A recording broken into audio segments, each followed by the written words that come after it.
What's up, everybody? Welcome to The State of Wild, episode 61, a regular YouTube video web series podcast thingy. My name is Meowth, and as usual, I'm joined by my two good friends and co-hosts, Roffle and Corbett.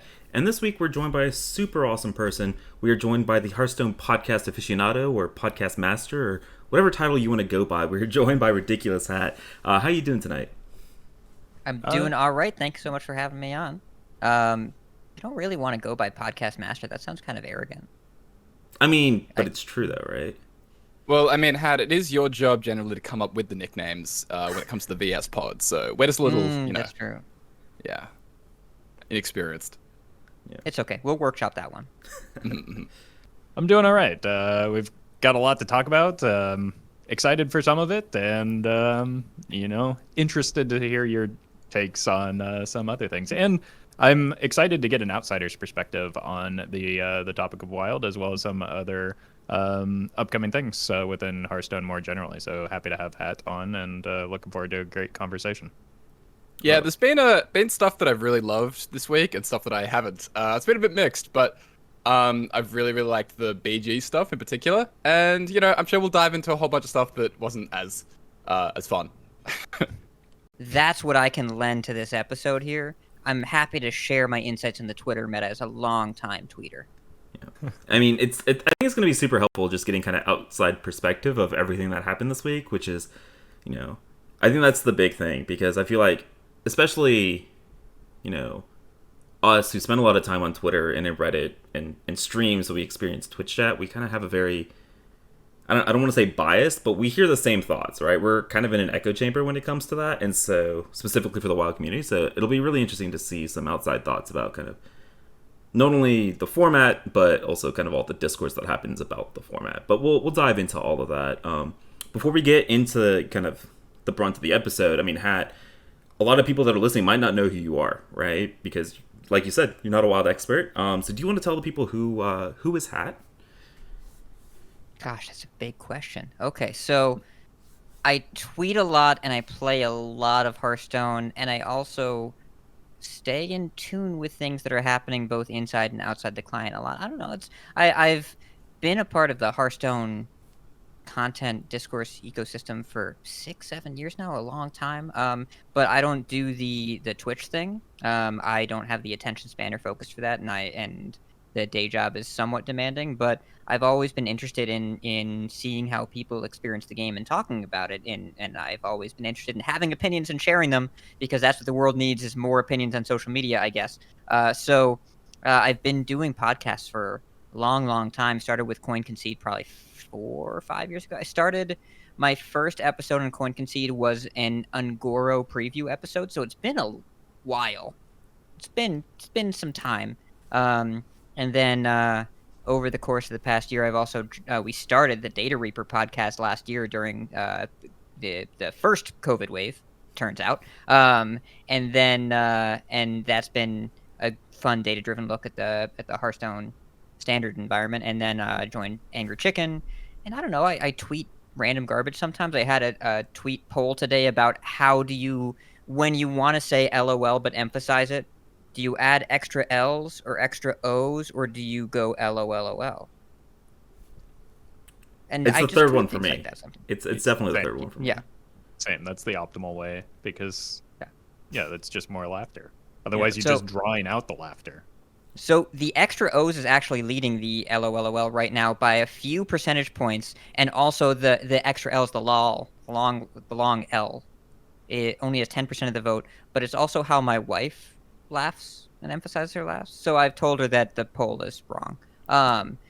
And distrusting the data, we're in Wild Podcast, we got to do that. So I don't know. I've just been a guy that's been talking about this game for a while. I also play a bunch. I have absolutely played Wild before, but I'm not going to tell you it's my preferred format. That would be misleading. I play a lot of Standard. I finished top 100 last month for the first time ever. I'm very proud of myself.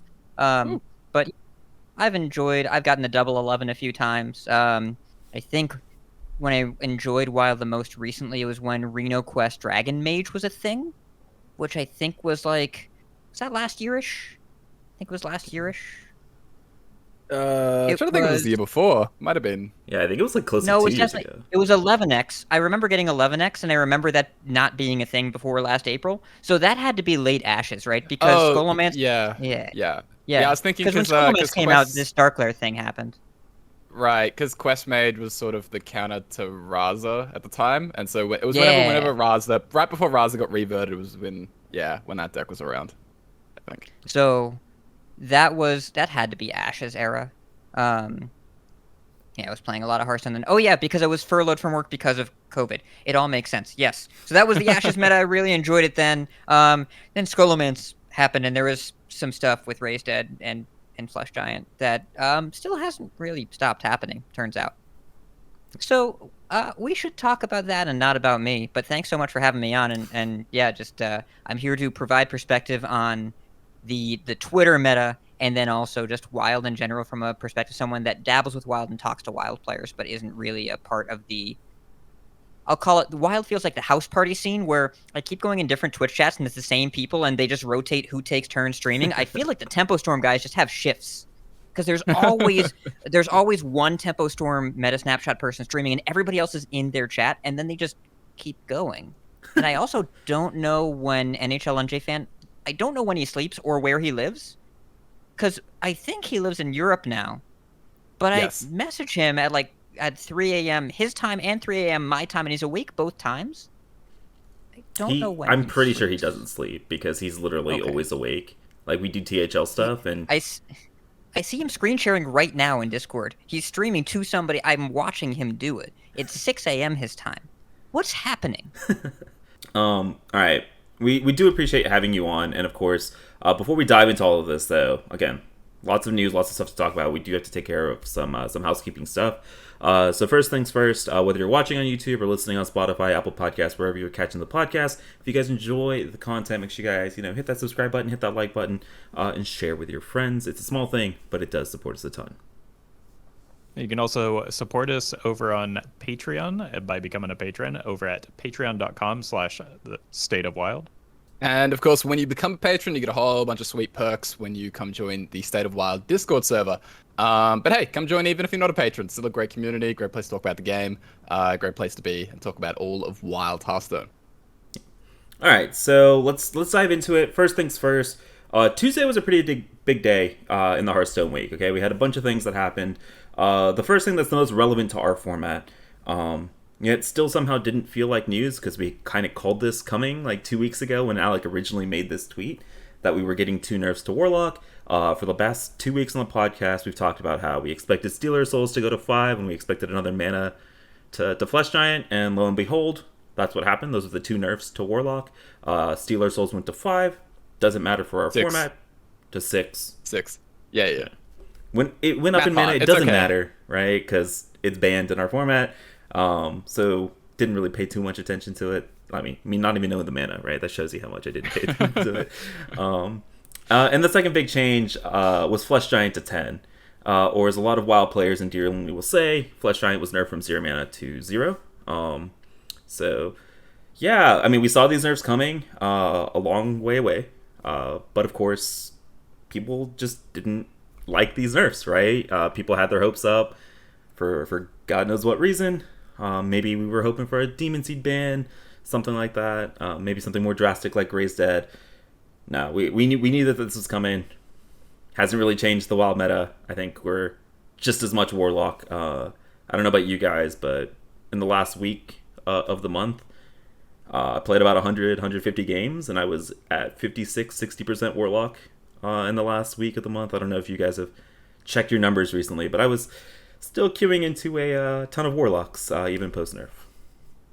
Well, I was deep in the dumpster, so my experience is very different than yours and Corb's, I'm sure. But I was actually seeing it decline quite a bit at the end of the month, but then picked right back up again once the new month started and people were trying that beginning of season climb. So I'm still not at 50%, but I'm hanging out at Diamond 5 for a while, just because I don't want to go any higher and face even more Warlocks. So I've been seeing below 40% Warlocks, it looks like, but still, depending on what type of deck I'm playing, it may be a few too many, even still. Yeah, I mean, the numbers like on the VS Live app for Warlock as a class haven't really changed from where they were, where they're still around that like 30% for a Diamond 10 and up. Now, it is the start of the month, and so you expect there to be probably more Warlock than eventually where the numbers should sit, because the players are basically high legend players in that rank range right now. But it hasn't really changed that much, right? Like, people have mostly just shifted a little bit more away from the Giants, playing more of the fatigue list. Still so much Warlock. I'm sick of talking about it, but, you know, like, I'm sick of coming in here and going like, hey guys, did you see 40% Warlock today or 35% Warlock today? It's been a lot. Yeah. I mean, when you have a weekly podcast episode, turns out you're going to talk a lot about Warlock when it's been as popular as it's been for a very long time.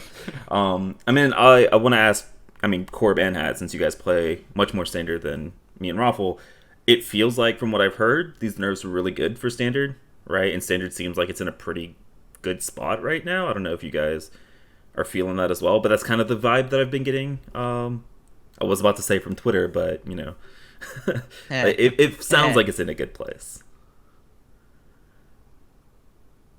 Corb, why don't you go first? Okay, sure. Yeah, so overall, it seems like Standard's pretty much in a fine spot. Like, my general impression, and I have already like hit Legend in Standard, right? Like, because I'm not playing Wild right now very much. It does seem fine. Like, it's what we expected, right? Like, Warlock, it's a very, very minor nerf to the hand Warlock, where it does probably flip a couple of the matchups slightly. Doesn't gut the deck, just makes the Flesh Giants a turn slower. Still very, very good deck, but probably opens up a little bit of space for counters. Stealer is basically dead. Like, that's just a deck that doesn't really exist anymore. And so yeah, like, once Stealer's gone, then we expected Handlock and Shaman to sort of get better, which they have, and they've gotten a lot more popular, and because of that, Mage just started popping up more. Overall, you know, these are the small changes, and it's kind of playing out the way we seem to anticipate. I think Standard does have some issues still with how polarizing some decks are in particular. Ixar did kind of push back on that idea in his AMA recently, which was interesting, considering how Shaman in particular is able to dominate a lot of decks, and Mage is also very, very polarizing. But I think overall Standard's in a pretty decent place right now. I mean, I've been liking it. I've been really enjoying it, and have felt good in the little bit that I've dabbled in over the past couple of weeks. I feel like Wild players that really liked Wild about 2 years ago or so would really have a great time in current Standard. Yeah. There's a lot of ways to kill your opponent from hand. The games are fairly quick, and so I personally enjoy the current Standard. It is on the faster side, and I think one of the concerns for players that like games they can get more invested in right now that go to those turn 9, turn 10, turn 11 is that there's not really a place to do that. You can't really do that in Standard, and you definitely can't do that in Wild. Just the things move at a pretty brisk pace right now, and there's interactivity and decision-making and lots of variety, but if you want games to go past turn 10, that's not what the format's about right now. But in terms of every other checkbox there's variety in archetypes you can play, there's variety in deck choices both within classes and outside of classes, and the nerf, they had to do something to Flesh Giants because Stealer was one of the biggest counters to Handlock, so you can't just let Handlock get better. And it was an easy nerf for them to make because it was clearly needed. Obviously not enough to invalidate a deck or the card, which is not what they were trying to do. They were trying to make it slightly worse again, and they did. And you will notice it if you're playing the deck, but you can still cast Flesh Giants for not very much mana or no mana, just slightly later in Standard, and probably not actually all that different in Wild, I would guess. Yeah, I love the point. Still, yeah, I love the point about the Standard kind of being Wild light, where a lot of like what originally did get me into Wild was when Standard became very slow and like very grindy a lot of the time. And that's not the type of deck that I liked. I like things like Combo Priest. I like sort of snappy combo, like faster games in general. And I think that's a great point. And I think a lot of Wild players would definitely love Standard right now because it does have that old. It doesn't feel like a grind out. You can, like you said, like do a lot of damage from hand, and there's a lot of playing cards, a lot of drawing cards, and things like that. And so it is just a different experience, and that's part of why people hate it, and a lot of people seem to really, really love it. Yep.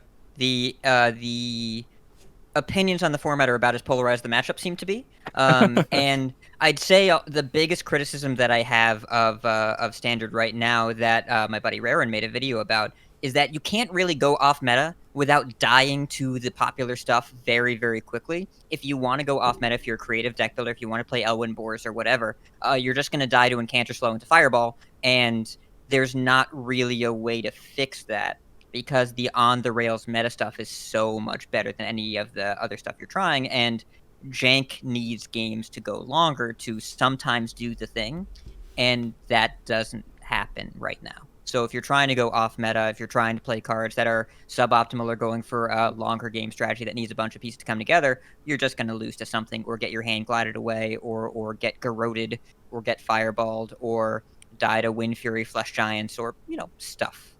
So at the same time, I think that if you are a 10x level player, a player that really likes optimizing strategies and having a bunch of ways to outplay your opponent, one of the best standards ever. I mean, I will just say, Roffle, feel free to chime in here, but I feel like that's exactly like what you were saying a couple weeks ago, though, right? Where you are finding yourself struggling to find new and unique decks to pilot because a lot of these decks just kind of died, at least in Wild Questlog, right? Like, that's the limiting factor right now, and it sounds like Standard's kind of having very similar issues, maybe not to the extent that we are in Wild, where one deck is 40% of the metagame, but it does feel like right now... it's a fast meta in both Standard and Wild. Again, we've talked a lot about like the acceptable game window or game length that's available to you.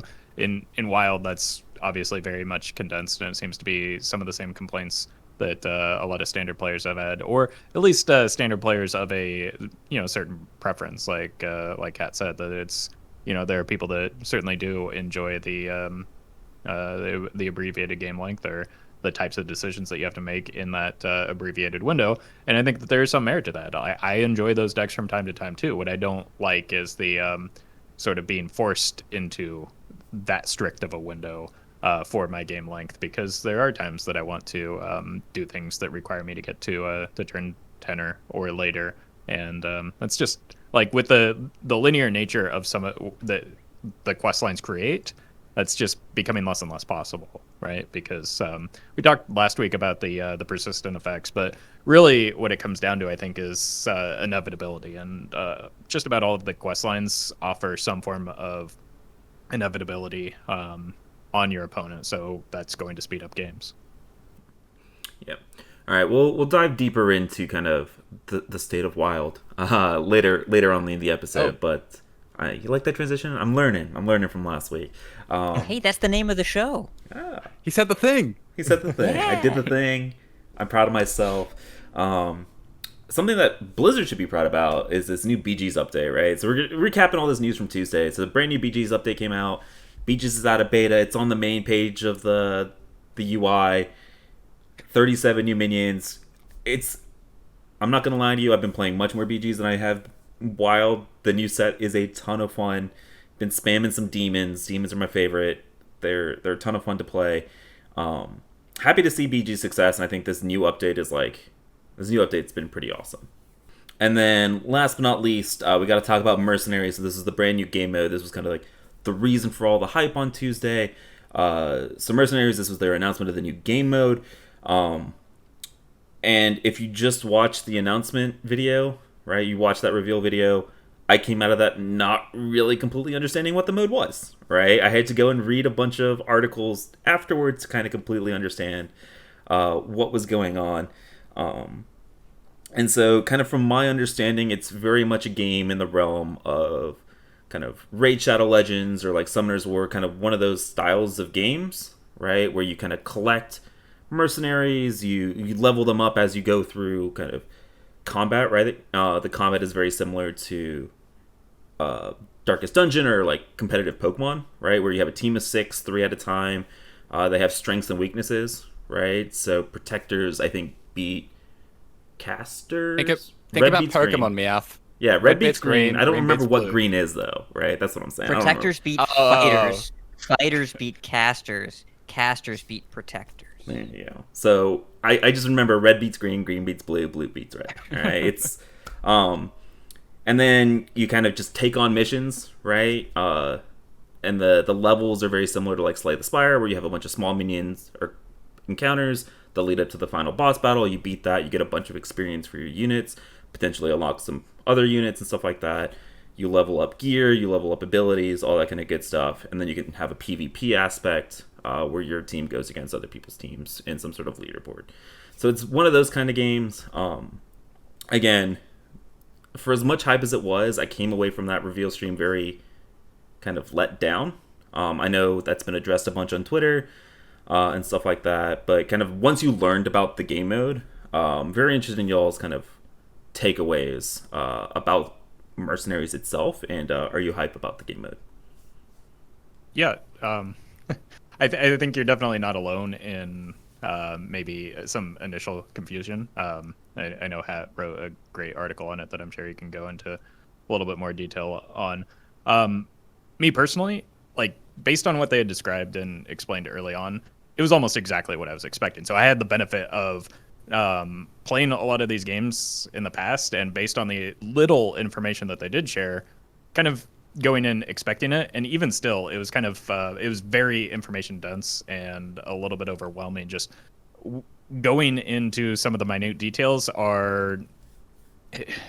doesn't teach you much about the exciting parts of the game. I don't need to know, the ins and outs of my base and the what the different portals do, or what specific abilities do. I can find that out on my own. I just want to see what combat is. I want to see how I get my mercenaries, which I'm still not terribly clear on, other than buying packs. And that's I think what I was interested to see, and it seemed like a lot of build up into that and a lot of very detailed information for a initial look at the game mode when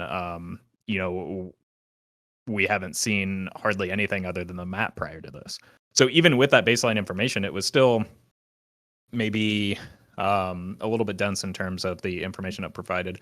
In terms of gameplay, I like those style of games. I shamelessly have laid in bed spamming some Raid Shadow Legends on my phone while I was prepping for a sponsor, not spending any money on the game, but just like I don't know, the mindless tapping it was a good way for me to unwind after a late night stream. So like and that's not the only type of that game that I played in the past. I played other ones, and I like them, and this seems a little bit more engaging than that. So I think that's probably a good thing, but it's probably something that I will try, and but probably not spend money on. I know that those things are kind of notorious for their monetization strategies, and that was another concern that I had during the presentation, is that they seem to emphasize that a little bit more than I think I would have liked. They talked a lot about the packs when, again, I just want to see gameplay. And then after that, the packs started immediately popping up and interrupting my gameplay experience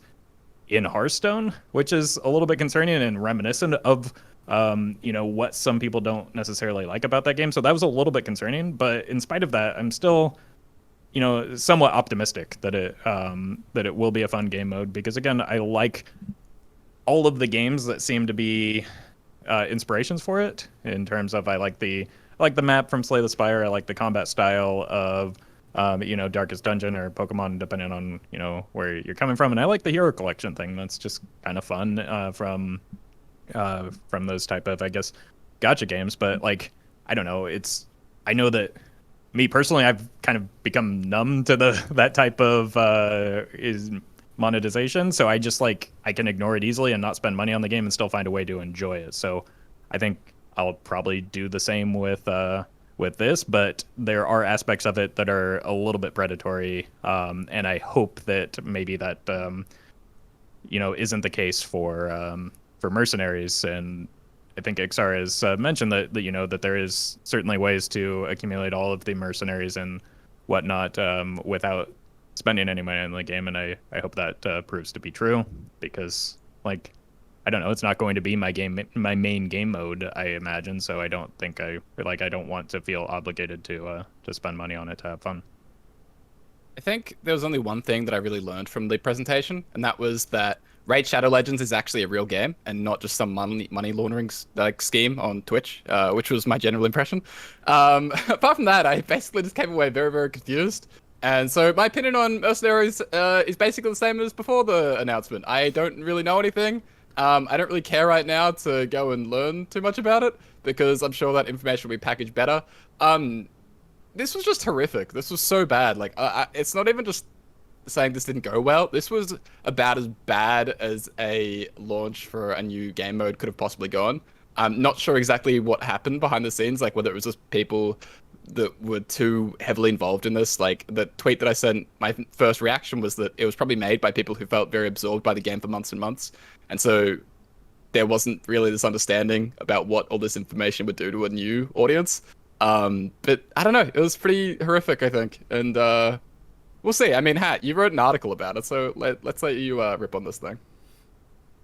It was a bad sales pitch for what will probably be a good game. Nice. The sales pitch was so bad, and it made all the same mistakes the rewards track did 9 months before. And clearly those lessons were not absorbed because, I mean, they're different teams, right? And Dean has been really, really clear during his AMAs about all the things they learned from that. And they made it so much better with the core set launch. They did all the right things. Because what you have to do, Hearthstone players and economy don't go well together unless you make it very clear how they're making the game more accessible in a way that you cannot possibly miss. With the rewards track, they made the game better, and if you still think that they're taking money away from you, DM me on Twitter, and I will show you the math, or you can just look in the bottom right corner of your screen. You have more gold. I promise you have more gold. But they didn't make it clear, so it was a problem, and they had to fix the experience issue, which was a problem. With the core set, hey, here's a bunch of free cards. You can't mess that up. It is impossible to mess that up. People had questions. There was curiosity.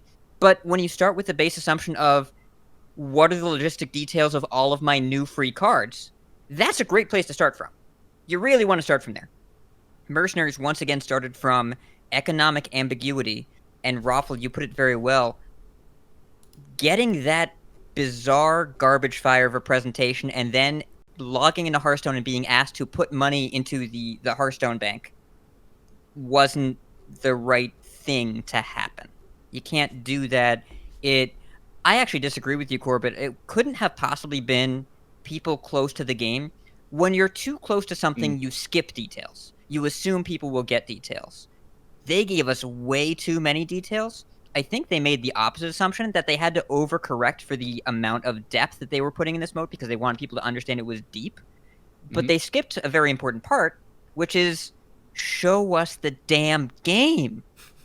Show us the game. I know the details. I'm glad to know that Karen Bloodhoof is great with Reincarnation 3. I will keep an eye out for that combination. Also, how do I play? So they missed that part, and the reveal was so confusing that the only clear part was that you can and should spend money on this. And also, by the way, Diablo is here and he wants your money. And I mean, Diablo and Hearthstone is cool, but it was so very clearly, like, it felt so cash grabby that it ruined Hearthstone discourse for the rest of the week. And I believe that this is the reason why the main topic of tonight's episode happened, is that people were already on edge around Hearthstone in general, because this looked, if you are a person that loves the Activision is calling the shots litany, you got a whole lot of ammo from this reveal. I don't think that's true, by the way. But if you are the sort of person that comes at Hearthstone with the idea of Activision took over, everything is changing, they just want your money, they're milking you like a cash cow, and this is just the latest way they've done that, this was every fear you had justified, and there is no way to disprove it because all the information they gave us wasn't actually helpful. So player sentiment was really badly damaged on Tuesday, even though, I want to be clear, I wrote the article about how bad the sales pitch was. I bet the game will be cool, and I have watched Mercenaries gameplay videos every day since it's come out. Every day, I want to play it, I want to sit in bed, and I don't want to play Raid Shadow Legends. So I want to play Mercenaries and click my thing and have it do the thing. And also, by the way, BG players are going to love this, and they have a bunch of gold they can't spend right now. Tell a BG's players, hey, what if you never got screwed by Bob shop rolls because you bring your own minions and you can predict the order of combat or plan for it? BG players want that, and there's the BG attack mechanic in the game. It looks dope. I want to play it. I'm interested, but the pitch was so bad that I've had to fight back about being excited about it, and at the same time, it's right to say how bad the pitch was. Yeah, 100% agree. I mean, to make it clear to anybody who hasn't done any further research, it's not exactly pay to play, right? You have just by No. completing the tutorial, you get access to a bunch of, like, I think they said 8 creatures. 8 free characters. PvE looks like it'll be free. There is a Merc-specific reward system, like functionally equivalent to Daily Quest, but Merc-specific. If you play Mercs, you get Mercs. Yeah. Also, experience. You earn experience in Mercs in the PvP equal to Constructed, and in the PvE, the solo content equal to current Battlegrounds or Duels. Yeah. So you will gain experience towards your rewards track for gold, which you can spend on Mercs packs or just whatever you want if you want to play free to play for mercenaries. Yeah. And Yeah, all those one of the- rewards, like, they come with just playing the game. And they just, like, completely left that part out, right? They led with the, hey, buy these packs, buy these bundles, instead of... It's on the mercenaries packs odds, which, by the way, are super relevant. They're on a Blizzard support webpage. It's not even on the Hearthstone page. You have to go to the collection blog about mercenaries and then click here for more information on mercenaries packs. And then you get a disclosure of all the pack odds for all of Hearthstone. Then you have to click the mercenaries tab. And this is where you find out 4 pages deep on a blog that Mercs is the only gacha game in history with duplicate protection. It has the same odds as regular Hearthstone packs, and all the heroes are craftable. That Why was sounds this very not on the forgiving. presentation? Exactly. That should have been in the first like 2 minutes, right? Like, what is the game? How does the like present the game, show the gameplay, money? This is the first one with duplicate protection. Like, got to emphasize that. And it's like I said, it's bizarre. Another predatory thing those type of games often do too is they time lock a lot of the content so that you're forced to put money into the game, or at least in-game resources into the game in order to play the game, which is really irritating and kind of scummy, to be honest. And like, it didn't seem like that was the case in Mercenaries, but again, that's important information to know if you're kind of making a competitor to those type of game modes, that you can play as much as you want rather than time locking that, because that's, again, predatory and really kind of scummy. Yeah. I mean, I think all things being said, I think Mercenaries is going to be super successful, and I think it's. Yep. I'm excited for it. I will say there's a couple of things that I'm a little bit worried about that are very similar to duels. So for me, the big thing right now is that, like, these are one of those games that, like, so like I played RuneScape, right? Where, like, a big appeal to me is, like, when I'm not on stream, I can, like, play Battlegrounds on one screen or Grind Ladder on one screen and play my kind of AFK game on the other, right? Or play it on my phone. I can't play this and play Hearthstone at the same time, right? Because if you're logged into your Battle.net account, you can't play both, right? Which is, I think, for the style of game, might be a hindrance. I'm not sure how much that'll be. Maybe that's just like a me problem. And then the second one is I don't know how friendly this is going to be for streaming or for YouTube content creation. And I don't know how much of a hindrance that's going to be, because I feel like that was a huge hindrance to duels. Right, because how the hell do you put duels content on YouTube? You can't. So I think that all of us, well, probably underestimate just how popular those type of mobile tap games are, though. Like Corby been saying that, joking that he found out that Raid Shadow Legends was a real game. I think those games are like outlandishly popular, and so I mean that's why people keep making them, and they also do have predatory monetization strategies, so that's why they make so much money, and they are cash cows. But they're also obscenely popular, so I don't think that can be or shouldn't be underestimated. That even if it's not being seen on stream as much as Battlegrounds, because you're right, it's probably not as engaging of a stream game. But at the same time, we can't really say for sure because we didn't see much gameplay or hardly any at all. So I don't anticipate it being a popular stream game, but I can't say, I legitimately can't predict that because I don't know what it is. And like the PvP might be fantastic. I don't think we saw a single round of PvP combat, but you know, like Hat said, we know what Reincarnate does on Karen Bloodhoof and that it's a good thing. If I look at Twitch Tracker right now, Hearthstone is in 13th place overall on the platform, and Genshin Impact is 15th. So, just be aware that's pretty close. Yeah. Yeah. And Genshin is by far the most predatory. I think even more so than Raid. The pack odds of opening a 5-star character are the lowest possible. Like, they're under 1% for opening the legendary equivalent. and the game is good enough that it doesn't matter, that people still just buy in. And I don't believe that Blizzard is looking to turn Hearthstone into a fast burn, because it has been so wildly successful for so long that it would cost them more money to make it die out faster. It's much better to build a self-sustaining product.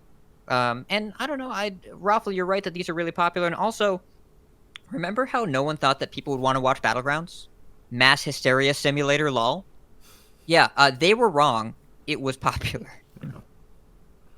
Yeah, I mean, I very much could be wrong about that, and I'll concede that if it does. We don't know. We have Yeah. we can't We don't. prove I don't know or what the disprove gameplay looks anything like. you're saying. Yeah.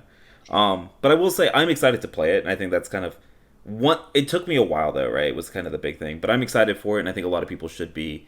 Like, if you just got to kind of get past the fact that they put the bundles in the store, right? Like, get that out of your. I know it's a really bad first impression, but once you like get past that, I think it has some pretty great potential. Okay, so all of that being said, I think it's time to get into kind of the meat of today's podcast, right? There was, after this whole discourse that happened on Tuesday, Wednesday came around, right? And I'll just kind of give you guys a little bit of a timeline of what went on, right? So that Merck's presentation happened. A lot of people were a little bit salty about everything that happened there.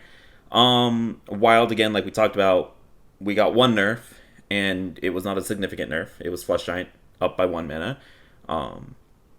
And so people were they were tilted. They were kind of making it expressed on Twitter and on Reddit that they were unhappy that Wild win another balance change without any significant changes to Demon Seed.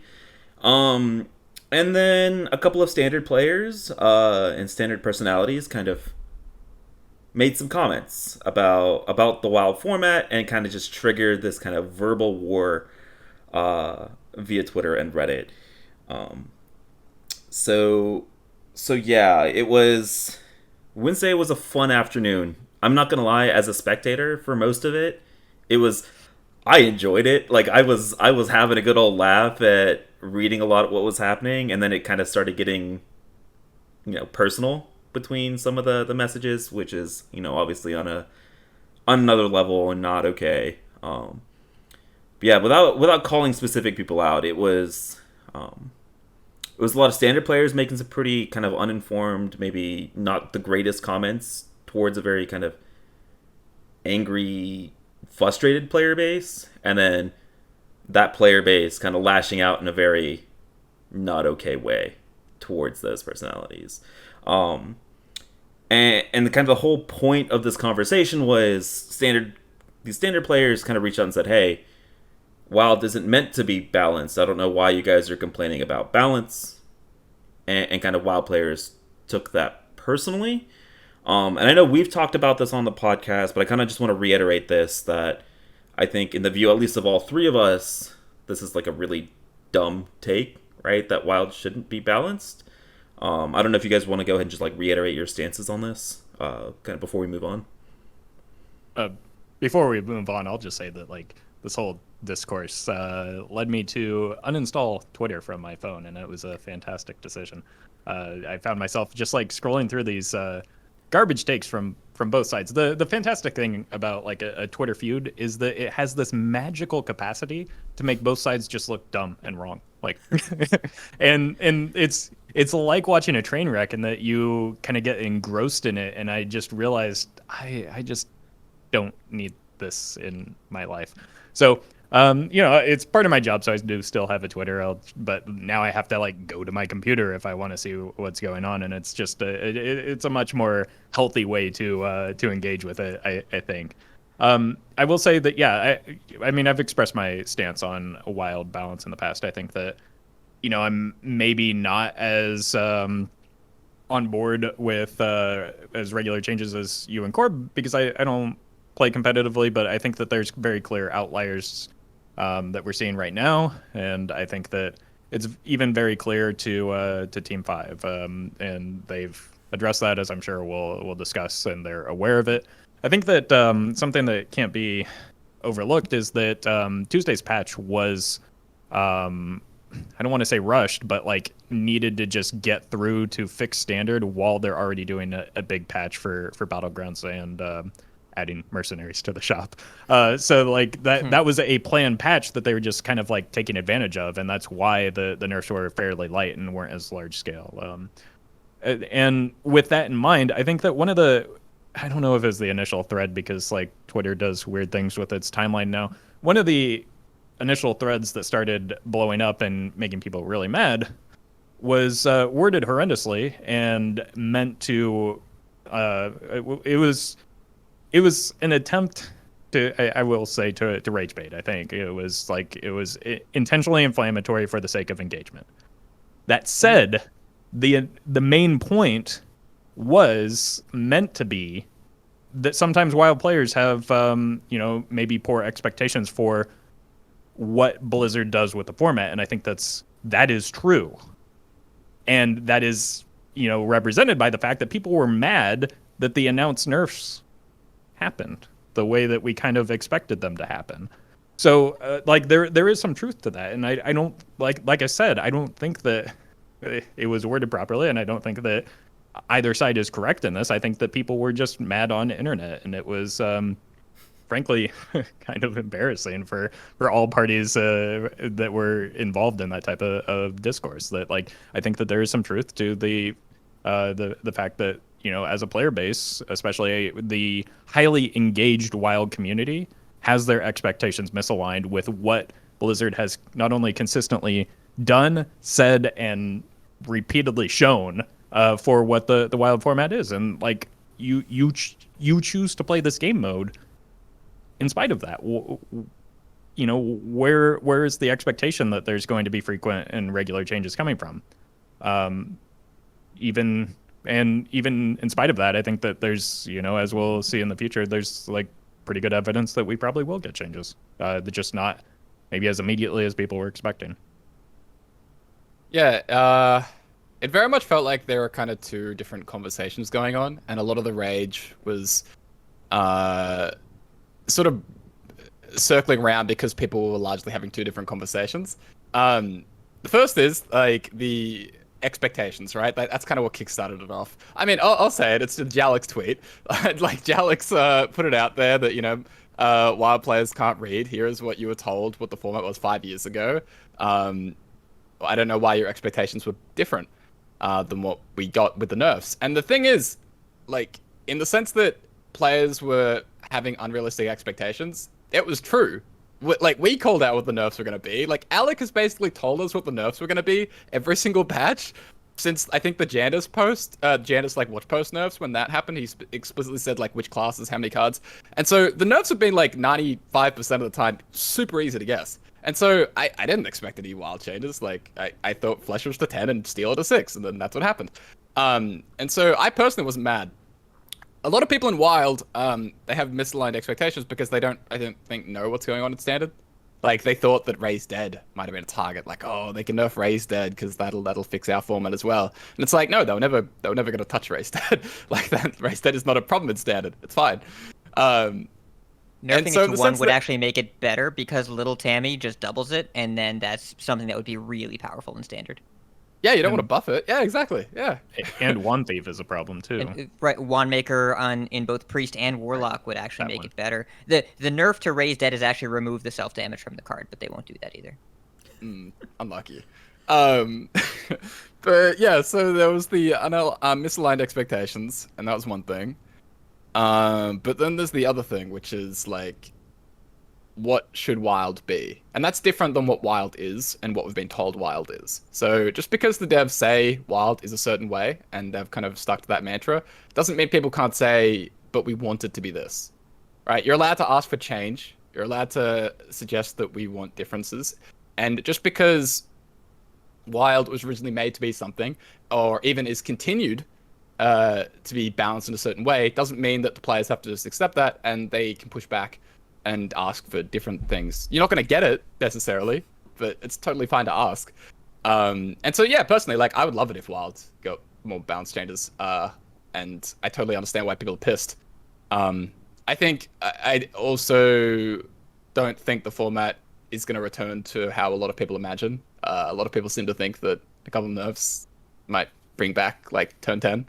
and Reno decks and things like that. And I'm personally in more of the camp of, if you know of Warlock, I think it's very, very real that in a month's time we're talking about Warrior being completely broken and 25% of the format, and stuff like that. But I totally get why people are pissed. And I think that the reason why it was particularly agitating for a lot of people is because, like you said, Playbase was upset. And a whole bunch of people who are outside the direct community decided to tell people how they should feel. And that's not really the way to go about it. Sorry, I think that was the biggest thing, was like people telling them how they should feel about the format was kind of the biggest thing. Like you mentioned, I think the WoW community in general has like way too high expectations. Like we've talked about it on the podcast time after time that like they don't make a ton of changes, right? Like, and you shouldn't expect them to make a ton of changes. And I think we also expect them to eventually make a change to Demon Seed, and I think just a lot of WoW players were frustrated that it wasn't this patch. Like, I think a lot of people at their core kind of know that it's, and I've had the same perspective. Like, I'm kind of in the middle ground of you two, where like I don't want a ton of changes, right? Like I like the fact that stuff like Odd Paladin, Secret Mage, Arena decks remain playable and competitive for a long extended period of time. Like I enjoy that, and I think that's important for the format, and that's kind of like the point of the format. I just think that you have to address like the high power level things, which the Demon Seed is. It's an outlier. And a lot of other WoW players I think would agree that like we just kind of want those changes faster, right? Instead of having to wait 2 months wait 2 months for the meta to settle before you finally nerf the Demon Seed, when I think it's very obviously been an issue, right? I think that's where a lot of that frustration is coming from, and not the fact that, you know, I want this to be a very curated experience, because like I know that's never going to happen with their current mindset. And I think this is a whole nother conversation we can have about what should the format be. But I think, and sorry I keep interrupting you, but yeah, I think that's an entirely different conversation. Oh, I was gonna say, like, if they nerf Warlock in 10 days, then it kind of just proves the point, though, that players aren't really being unreasonable asking for nerfs today, right? Yeah. Like, if it's a problem in 10 days, it's a problem now, and so it's not crazy for players to be like, hey, just nerf it now, or we wanted it sooner. And so that's kind of the whole point. Like, WoW can't be balanced. And it's like, well, they're probably gonna balance it in 10 days. So, like, what are you talking about? Yeah, that whole tweet that started this off was from like an article 5.5 years ago from a completely different team that has been proven false time and time and time and time and time again, because they have continuously balanced the format time and time again, right? It's like Roffle mentioned, it was meant to piss off the WoW community, and I think it did a very, very good job at doing that. Yep. Listen, that tweet was fun and interactive, which is what that team was all about.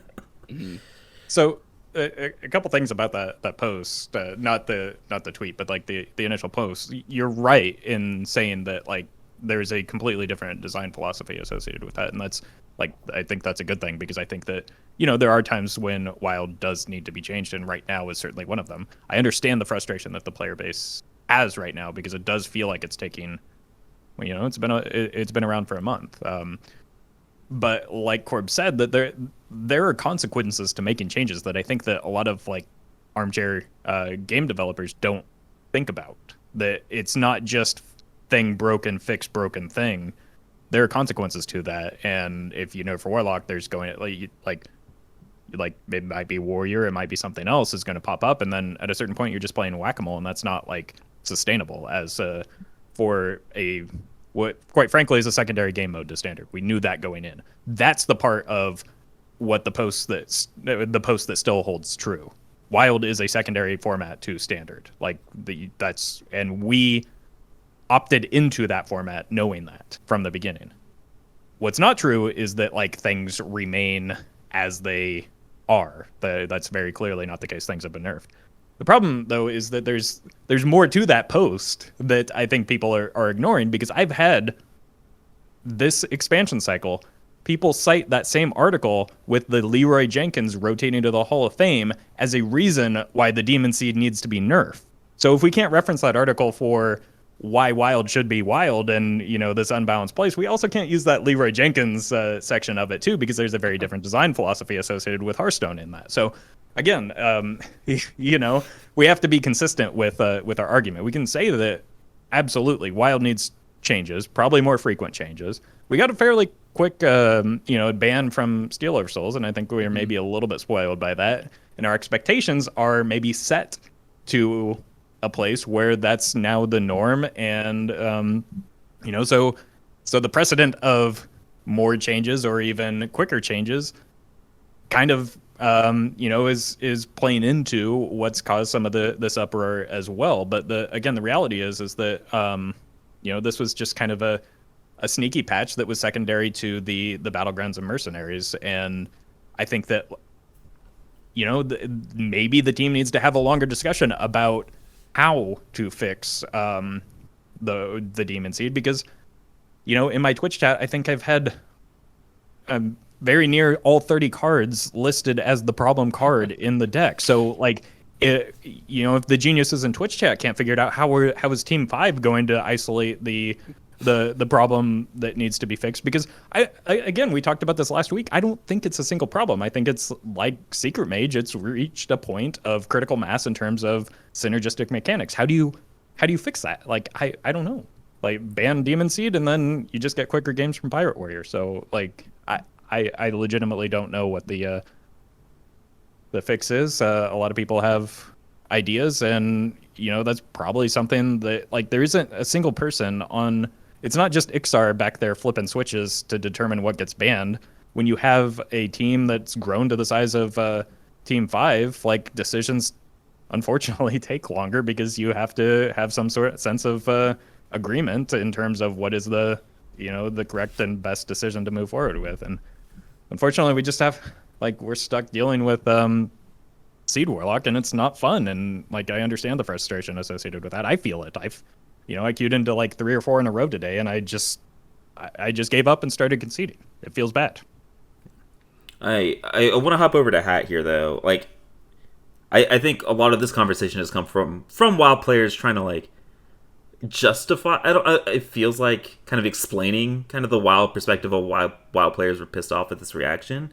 And as somebody who's not involved or invested in our scene to a tremendous amount, like us three are, I know you had some comments about how this looked from the outside. What were your feelings reading this whole kind of conversation that occurred on Wednesday? So first of all, Roffle secretly figured it out. On Tuesday, they added Diablo to the game, and there was only room for one Stealer of Souls, so they had to get rid of the other one. That's what happened. It makes so much sense. Oh, Second goodness. of all, the limiting factor on patches right now is actually engineering, is actually development resources. And I want to make sure I'm clear in this point. There are 12 open engineer positions for the Hearthstone team only. There were 14 last week. They want to spend more money and make the game better. I would guess for some obvious reasons that it's kind of hard to hire at Blizzard right now. And also, I imagine that the only remaining HR employee is actually 3 raccoons in a trench coat, so it might be difficult for them to get people in the door right now. So, they're trying.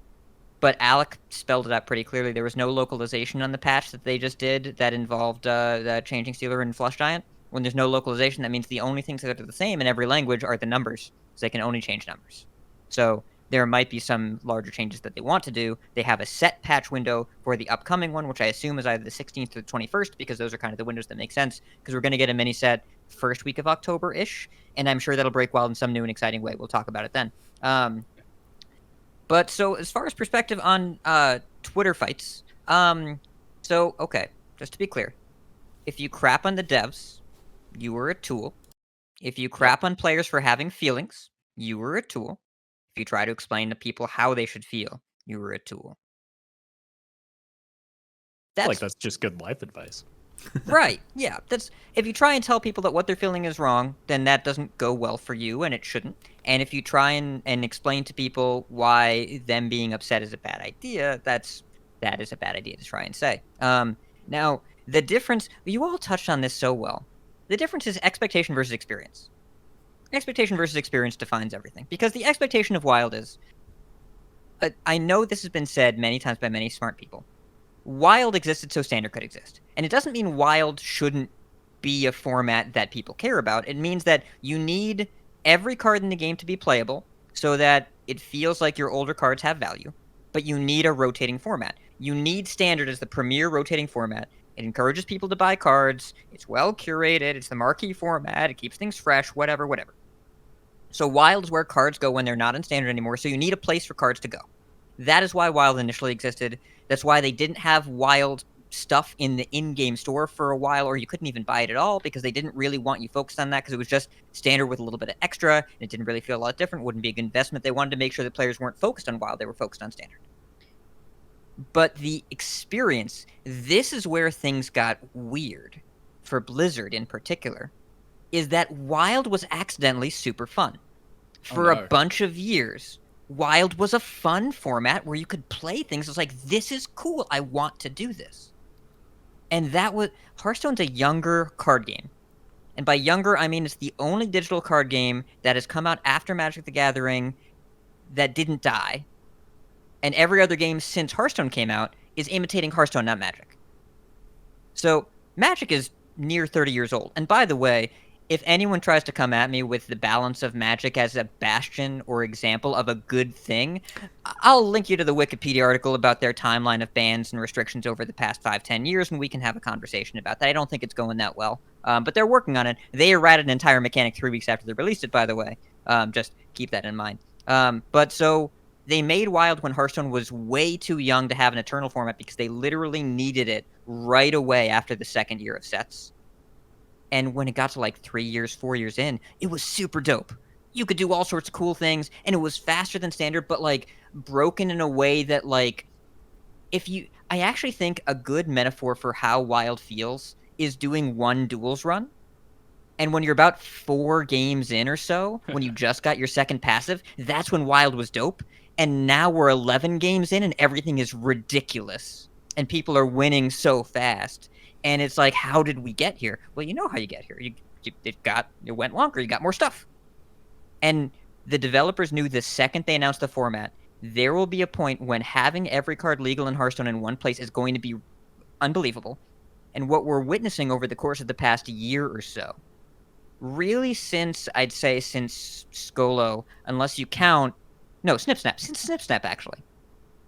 Since Snip Snap, you run the risk of breaking something. Except now it's not a risk, it's a guarantee. You're probably going to need to emergency nerf something within the first 6 weeks of Wild, if not the first 1 weekend of Wild, because you're going to break something, because there are a ton of cards in the format. But the issue that they're running into is that they accidentally made a fun, semi-curated format by just not having enough cards in the game around the 4 or 5 year mark. And they hit this super great sweet spot of things that I want to do with cards that I already own. It's really enjoyable and evolves a little bit, but not a ton. But then there's a new deck every expansion, and it changes the wrinkles of this format, makes it interesting. It was so good. It was so good. And now that's over, because the format's past the tipping point. You have too many cards for those experiences to be replicated ever again. You cannot go home again. You have to make another in-between format if you want to get back to the era of like even Paladin or whatever. If you want to get back to that time, or even Shaman, even decks in general, you want to get back to that point. I guess you can play even Lock now because they nerf Flesh Giant back to 10. But like, I'm trying to think of cube blocks. If you want to get back to your cube blocks of the world, you're gonna need to make a smaller format, because as of right now, that depends on like playing a 4-drop, then playing a 5-drop, and then eventually you play Blood River Gul'dan on purpose, and that's not happening anymore. We're not gonna get there. There's a broken combo that is required to be nerfed immediately after a new set is printed every expansion to pull Wild back from the brink. And when I say broken, I don't mean unbeatable. Tiller wasn't good, Stealer wasn't good. I mean that it's the extreme version of punishing jank that we talked about. You can't play the fun stuff as long as people are doing things like this. So it's past the point of no return to get to the good part of Wild. And what was happening this week was more grief for that format, and then players that didn't understand that format ever existed telling people, why are you upset? And that was the expectation versus experience divide, where the players from the outside perspective were unaware that the glory years of Wild ever existed, and were tone deaf in the process of explaining, no, this is how it's always supposed to be. Yes, but I was having fun before, and I'm not now, and let me grieve that loss. And that's what was missing from the standard player, is the awareness that there was something that was lost with the acceleration of the format. And you can nerf your Tillers and your Stealers of the world, but you can't print a marquee legendary cycle and then expect the cool card that made Warlock good in Standard again after a year to get banned in Wild. They're not going to do it because Demon Seed is too cool. People like it too much, especially in Standard. In Wild, I understand that's not the opinion. In Standard, especially before the first Flesh Giant nerf, there were 3 Warlock decks, and before that there were none. And it was really, really popular, and it remains popular. And I don't think they're going to ban a Marquee Legendary from the new set. I don't think they're going to do it.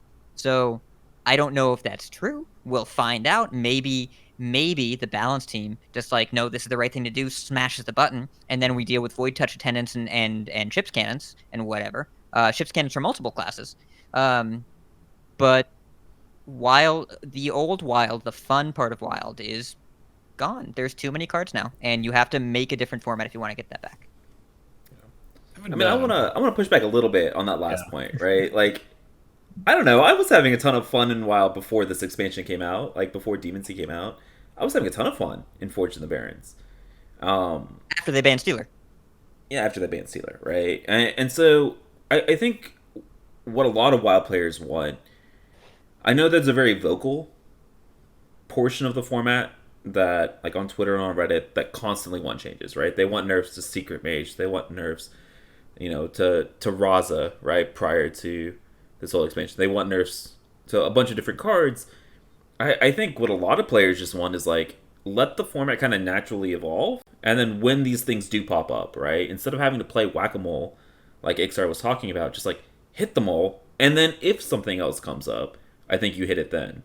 I think what a lot of standard players, like, didn't realize, right, is that, like, I talked about this a little bit. I made a post because, like, I was kind of fed up with a lot of the discourse that was happening.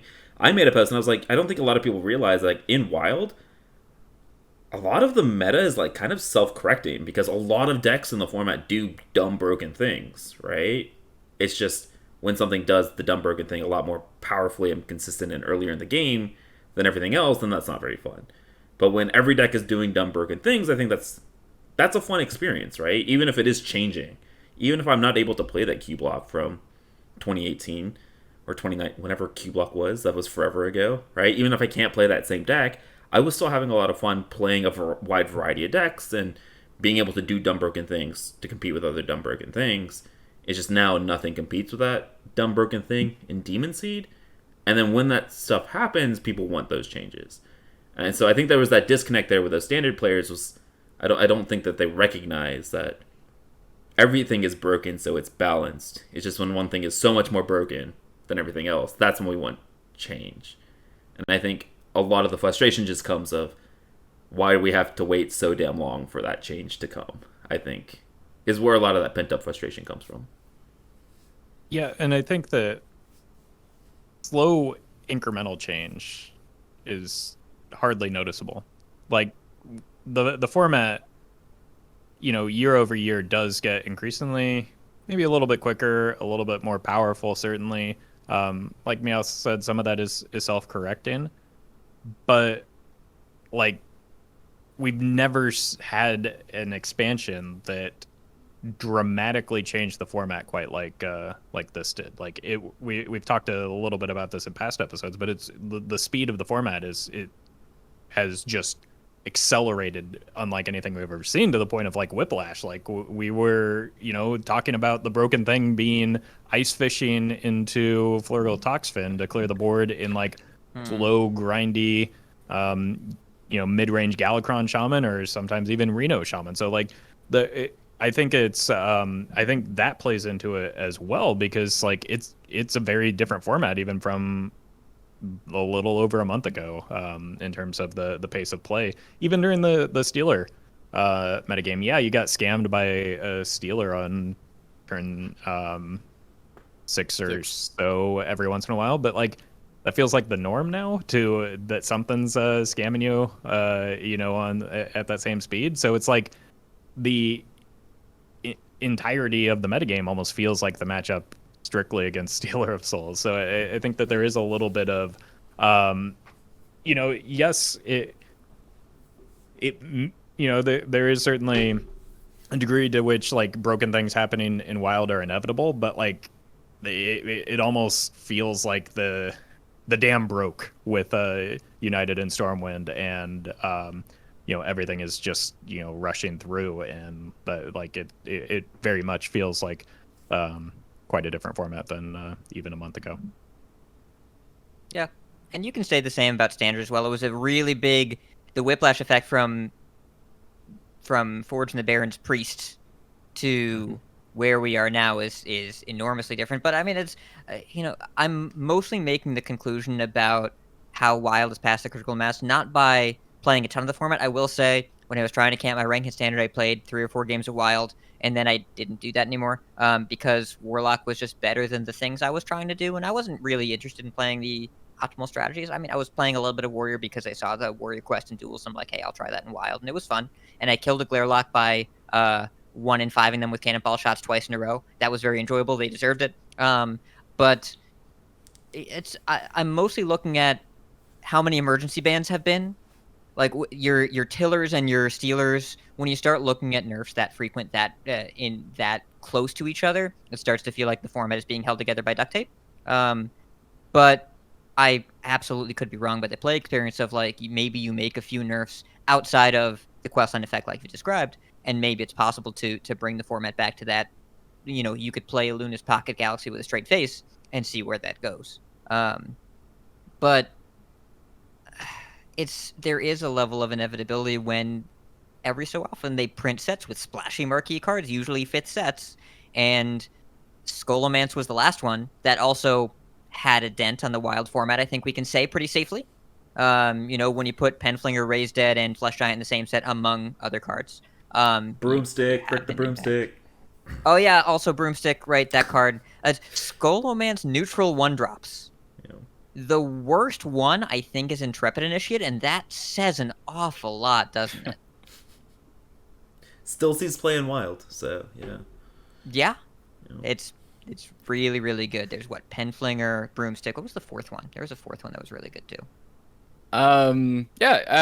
Okay, so I think in this particular case, right? Tour guide. It was tour guide. Oh, it was tour guide. Oh, okay, yeah, hopeless. That card's pretty good too. Yeah. Fair enough. Yeah, so with the whole like format being broken every expansion thing, is it really bad if we get like an emergency balance patch every expansion? Like if it's inevitable that like something completely shatters the game and does horrible things and we end up getting a wild balance patch like 1 week in, is that the worst thing in the world?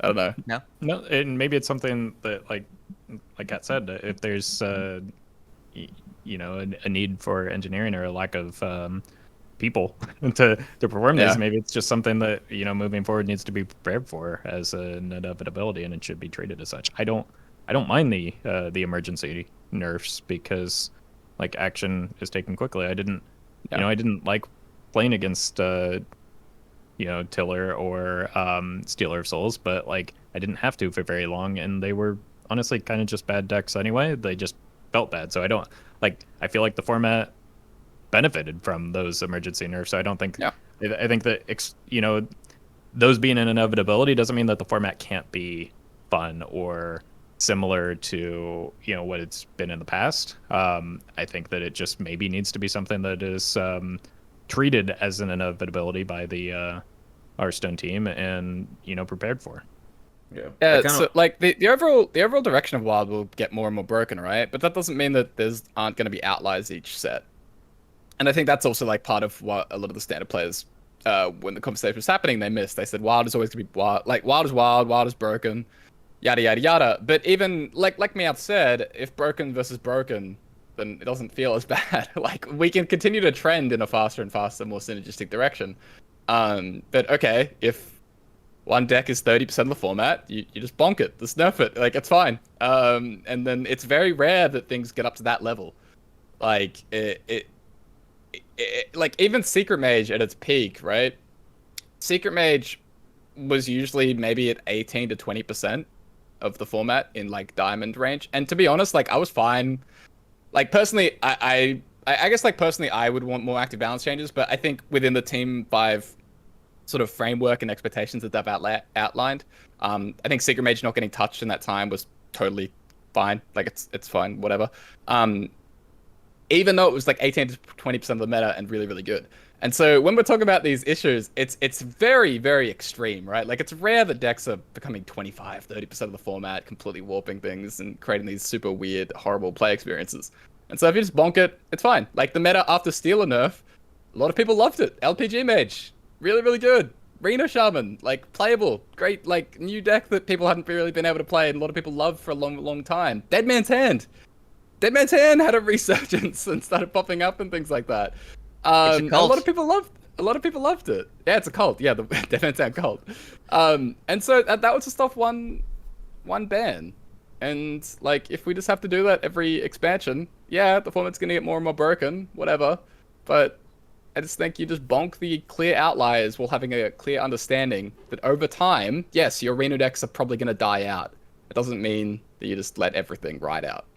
Yeah, I want to wrap up this like portion of the conversation. Is like I feel like the devs have had this kind of mindset towards the format as like I don't want to touch cards because I want people to come back in 2 years and be able to pick up the same 30 cards and play them, right? And I do think that there needs to be some sort of shift in that, right, where we're talking about, hey, okay, the format's getting extremely synergistic, some things are going to break. I feel like you're going to drive away many more people if you don't make those changes than you will retain by not making those changes, if that makes sense. Right? Yeah, like, I think you're going to drive a larger percentage of your enfranchised player base away if you don't make these changes and you let stuff like Demon Seed exist for months and months rather than just saying, hey, you know, there's a small percentage of you that enjoy this deck, but, you know, it's a much smaller percentage of the people that are going to leave the format, and I don't even know if this is true, right? This is just, like, all my feelings, right? You're going to drive away a much larger percentage of the player base if you leave this broken deck that is 35-40% of the player base than if you were to nerf it, and somebody's going to come back and be like, oh, I can't play my Demon Seed anymore? Oh, no. Right? You know what I'm saying? And I think there needs to be some sort of shift, because that seems to be lacking. The emphasis seems to be on the hypothetical, like, abandoned player that returns or returning player, and ensuring that when they return, their experience isn't like changed or altered in a way that they lose them. But the reality is that you do lose people to attrition, and oftentimes when they come back, I would imagine that there's a high churn rate for them leaving again anyway. And so it's kind of you're abandoning the flock to save the sheep kind of thing, where you're like essentially sacrificing the experience of the highly engaged player, which I don't know. We don't know the numbers. Could be actually be a small minority compared to the casual player that comes and goes from time to time. But that's just what it feels like as one of those players that, you know, is to a certain degree being sacrificed, or their experience is being sacrificed for the sake of some, you know, hypothetical returning player. It feels bad. Yeah.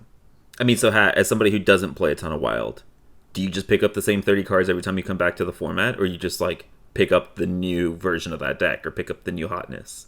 What is your experience as a casual Wild question. player? You were asking a clickbait question. You know that it keeps the same 30 cards. I run out of deck slots in the first day of every expansion multiple times in the first 48 hours. I go on, I do, as you do in Rome, you go on hearthstone-decks.net, you click in, you find the class you want to play that matches your daily quest, you play it, you lose to Warlock, and you move on with your life. It's fine. That's what we do. So, no, I don't do that. But, like, I don't... I think Wild he also is meant to be... You don't quite represent the player that would be doing that, though, because you are highly engaged yourself. You know what resources to check. I'm on a Hearthstone podcast right this moment. That's not something that most people do. Right, and you're, more importantly, I think you're not only keeping up with like the current metagame, but you're also keeping up with the cards that you accumulate. So you're not necessarily a great representation of that of that player, but. My bad. I will cut this clickbait question out of the podcast. I apologize. No, leave it in. I want people to know what you're doing. But also, can't like, expose me like that.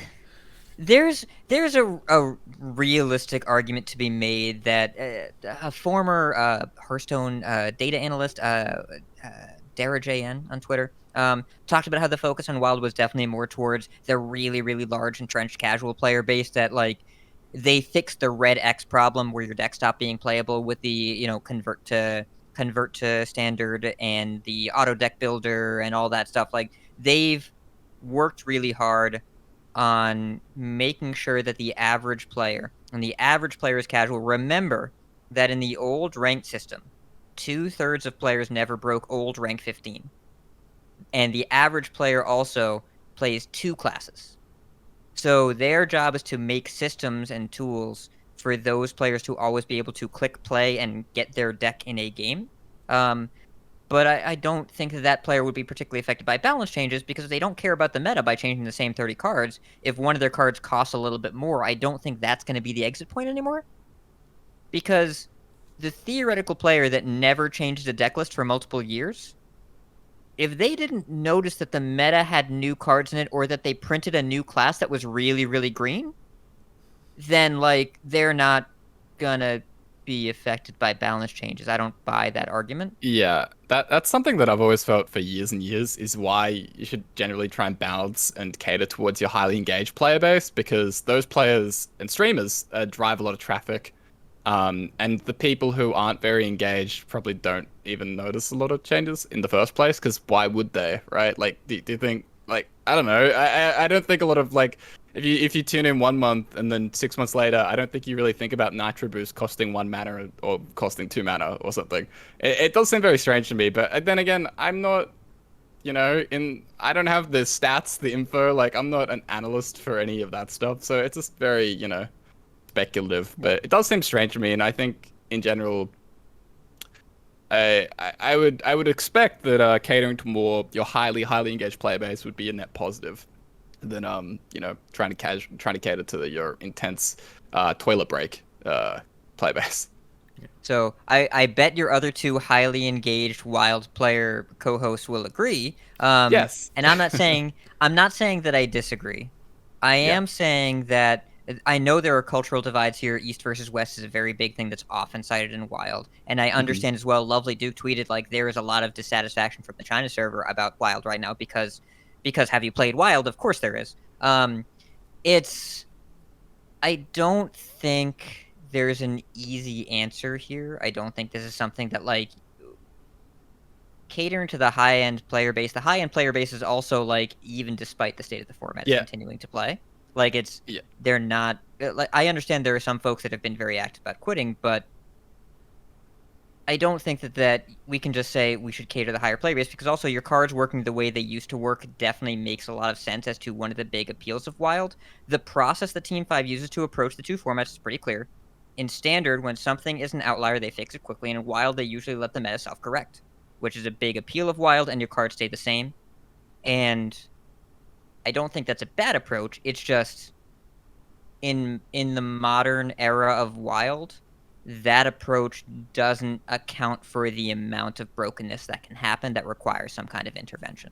And I asked Dean about that specifically during an AMA, and the answer was that, here's the quote, we don't intend for Wild to be Standard 2.0. And that's not what I was asking, but, like, I'm glad that we've gotten clarity once again from Dean on this. They're not going to make a lot of changes, but we'll probably get 1 per expansion. That seems to be how they're doing it. And they are nerfing, like, some Wild relevant stuff once per expansion, especially more when it happens to also be Standard relevant stuff, which they keep doing too. Like, Tax Paladin was nuts for like a month there, and then they nerfed all the broken Standard cards, and then it got worse in Wild. Yeah, I kind of wrap up this conversation. Like, I want to kind of liken this to 2 other card games, right? I often myself talk about how, like, we probably shouldn't be comparing Hearthstone to other card games because it is a completely different game, right? Completely digital. But I do want to say, like, specifically related to Magic, because this is kind of the only one I have experience with, but I know Yu-Gi-Oh! And other games too, there was a lot of support for their eternal formats, right? There's a ton of support for their eternal formats. And to be completely honest with you, at least from what I can gather, at least in Magic, Modern is much more popular than their version of Standard, right? It's a much larger player base, and I would say that, like, Modern's, I would say, a very similar kind of card pool to where Wild is right now, and I don't know, they do get curated changes to that format when power outliers occur, right? And so So you're not wrong. Modern is popular because they keep messing up Standard. Like they had so many bans in Standard the past few years that people were looking for a different format, and some local card stores actually said we're rotating Standard early to get Throne of Eldraine out of the format. So they're playing next year's Standard now because of how toxic that set is. The modern design philosophy for Magic was incredibly disruptive to a lot of longer term formats, and so Modern is a format where people can play with their older cards already. Wild is a similar power level and card pool to Modern, but it is also our equivalent of Legacy or Vintage, which is where every card is playable. The thing that we have to remember for Wild, the core assumption always has to be for Wild that every card will be playable if it's in Hearthstone. Yeah. That is Wild's where every card will be playable. In Modern, there's a limit of like the first 15 years of the game are gone. Yeah. I mean, this is kind of leading up to the question that I was going to ask, right?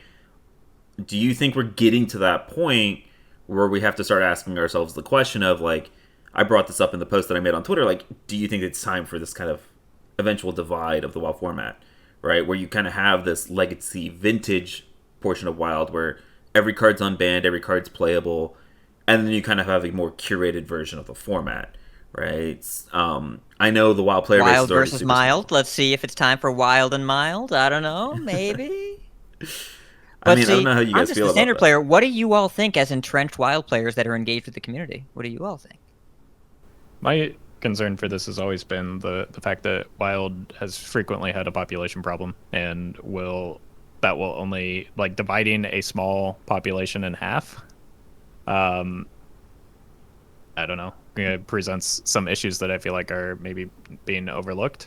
I would personally probably stay with Wild anyway, just because I want to do goofy combos with old cards that never saw play and that kind of thing. I definitely see the appeal as a modern player rather than a legacy gamer in Magic the Gathering. Like, I understand the appeal of a more narrow range. It's friendlier for people to dive into. It's more accessible at times. That's what led me to play Modern and Magic. So I think it would be probably wildly successful. And maybe I'm just wrong, and like people will pick one of the two formats and the other will fall away like maybe Classic. I don't know. That has always been my concern, just because again the player base has always been lower in Wild, but it's I think also been growing, so maybe there's potential that it can accept that split.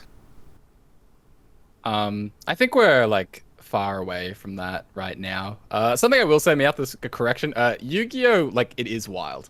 There is no rotating format in Yu-Gi-Oh. Yu-Gi-Oh is just like that with a ban list and limit list. So yeah, no rotation there. But yeah, as for like the splitting Wild versus Mild, I mean, that's my dream format, right? As a person that wants a as a person that kind of wants a format that's constantly changing up and stuff like that, but also wants to play with my old cards and wants to, have a whole bunch of deck building challenges. Yeah, hell yeah, I want like a newer version of Wild that's sort of toned down or has like more room for change, a lot of ways. So, but my concern would be, I think that you're already at that point adding a lot of expense to the Wild format. I am a person who is highly engaged and has basically every card that I could need. And I don't think a lot of people would necessarily be in that same position. And I think it's just a little bit too young, and Wild isn't that popular enough. And it's really hard to get people invested in like a new format like that, right? Classic, which a lot of people seemed very hyped about, immediately died out like in the first 2 weeks, right? Like, that's gone now. No one really plays Classic for the most part. Who could have seen that one coming? I mean, yeah, it's a shocker, right? Yeah. My question is, can you imagine Wild without like Lotheb, Nerebar, Weblord? It seems like a lot of the things that are breaking the format recently are getting from corrected more recent expansions. So if you're cutting off if you're cutting off the back end, I don't know how much you're changing either. Like, if you cut off the first 2-3 years of Hearthstone, like Magic did with Modern, or obviously they cut off a lot more than that. Like, is that going to be different though? Yeah, I mean, guess Hearthstone's had so much power creep that like a lot of the majority of old sets don't matter in the Oh, slightest. you said it. said the No, word. said not it? power creep. They design better. They make not crappy cards now. Well, power you creep still make doesn't have some to be a nice bad thing, right? Power creep doesn't have to be a bad thing. Hmm. Power creep is necessary. Like that's the whole point. Power creep and like making cards that aren't vanilla 3-mana 3/4s is power creep, even if it is better. And so like a lot of the old sets are just trash. And so if you get rid of them, it's not like a lot of these problems necessarily go away completely. Yeah. I mean, I'm just thinking, like, not even necessarily, like, cutting off years of Hearthstone. I'm saying you have unnerfed Snip Snap Warlock, unnerfed Naga Giants, okay. like, you have a completely Oh, so you would unnerfed make format. mirror formats. Yeah. And then and then you have a curated format where you have nerfed Snip Snap Warlock, you have, like, a nerfed or a banned Demon Seed, you've got Dark Lair ban. Like, you have changes to the format in a much more frequent fashion, similar to, I guess not similar to a standard cadence, but a much more, much more regular balance changes than you do for the normal format right now, right? So that's kind of what I'm imagining. Like, do you think that there's a massive amount of appeal there? And I think as in franchise players, No. like I'd be very surprised if they made duplicate formats, except one gets nerfs and the other is like, hey, have fun with the broken cards. It's a tavern brawl every week. I don't think that would. This team doesn't work that way. And I think that would be more of an anachronism for paper card games, where you have the same cards. How do you work with them slightly differently? I don't think that's something that we would see in the client. I was more thinking like, where would you cut off to make like wild is every card, the new format, the modern equivalent in Hearthstone? Where would you make the division? And I think that's a very interesting question that can kind of dictate. just cut off Skullman's Ford. Yeah. I think you're close. I think the answer is Ashes, right? Because when you cut at Ashes, first of all, Demon Hunter is a permanent part of the game starting right then. And second of all, you have to get rid of Zephyrus. He needs to leave whatever new format you make, because Zephyrus is going to get weirder and weirder the further we get from Old Classic, and he keeps the Old Classic cards. Because there are going to be new players that have no idea what those cards are, and you only see them off Zephyrus with X amount of mana. So you can't have him in a newer format. You have to cut off, and then starting at Ashes makes sense because that's when they added Demon Hunter. But think about, if Ashes is the start of a new Eternal format, how far away are we from that? Years. Literal years. You could make the argument of cutting off after Genenbaku rotated with Rise of Shadows, but I don't think you really want Zephyrus and DQA in that format. And it would feel weird to have some Highlander cards, but not the original Highlander cards. So I think the answer is actually Ashes, but I'd be curious to hear what you all think. Isn't Ashes just current standard though? And Right, which is why this would be like 3-4 years away. Right. And I think if you do that, which to a certain extent does make sense, because then, like you said, you have the new class. Like I don't know. You just have. We've already talked earlier today about how standard right now is just wild light, and if that's the case, is that solving the problem that a lot of people are having with the format? I don't know, but if you ask me now where the cutoff would be, it would probably be earlier than that. But that's just like it's a difficult question to answer, simply because like a cutoff at that point at Ashes right now is certainly logical, but it doesn't like make sense in the context of the play experience for us right now. So it's a tough call to make, I think. I think the answer is there is no good answer to where would you cut the current format in half, because people want to play the current format. They just want it to be fun. Yeah. I think that's really what it comes down to. Yeah, I guess my biggest worry is, like Corbett's kind of alluded to, like, even if you ban Demon Seed, the format has sped up a ton, right? With Aggro Priest, the Quest Hunter, even Pirate Warrior, right? The format has sped up a ton. And I just worry that, like, I'm kind of in this boat that there's, like, a huge appeal to me of this format is, like, playing these decks that I have enjoyed, right? Like, I am I love Reno decks, right? And even when they have been absolute trash, they've still been playable, and I can, like, scrape like a decent win rate with them, right? And I feel like the further we go, the further we get away from these like cards that are the reason that people play the format, right? There's a lot of people that play it so that they can keep playing Reno decks, right? The amount of people that have told me I can't play Reno Priest anymore, right? I'm not enjoying the format, which is, I wonder, kind of moving forward, how do you solve that issue? And I don't know the answer to that, right? And I mean, you can't solve the issue of I want this specific card to always be playable in an eternal format. It doesn't make any sense because things change, things get power crap. Damn it! Now I'm worried about using that word, Hat. No, it's okay. I understand the appeal. I think it's a very misused term, but I get it. That it's in Wild it makes sense because power creep is a problem with eternal formats. It just in standard formats when people talk about power creep, it's like no, they're just the old card that was completely unplayable. They're making a new version that is playable. That's not power creep. That's just fixing the design. Yeah, I see. Your issue is when people complain that Silverback Patriarch got power crept by Stonehill Defender. To be fair, that was just good stats for the cost. I've gone on very, very similar Twitch rants. My firm that I've made very similar arguments and berated people unnecessarily for similar cards in 2021 are better than cards in 2014. What? Well, it's not even. I think or different at least.